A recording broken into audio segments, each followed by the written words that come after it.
వాక్యం వింటారు, విన్నట్టుగానే ఈ చెవుతో విని ఆ చెవుతో వదిలేసి వెళ్ళిపోతూ ఉంటారు. వాక్యం పేరుకు మాత్రమే వింటారు, వాక్యానికి భయపడరు.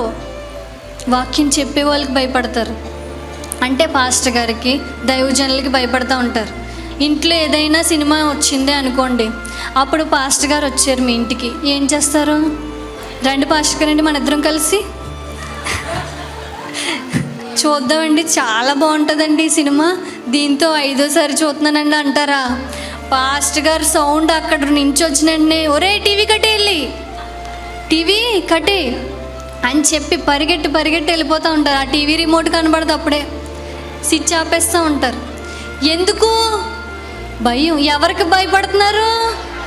పాస్టర్ గారికి భయపడుతున్నారు. కానీ దేవుడు నిత్యము దహించు అగ్నిలా, యోధా గోత్రపు సింహంలా నీ ఇంట్లోనే ఉంటున్న నీ దేవుడికి భయపడుతున్నావా? సోఫాలోనూ కూర్చుని టీవీ చూస్తున్నావు కదా, టీవీ ముందు నీ కుర్చీ పక్కనే దేవుడు ఉన్నాడు, ఆ దేవుడికి భయపడుతున్నావా? భయపడరు. కాబట్టే అన్నిటికీ భయపడవలసిన అవసరం వస్తుంది.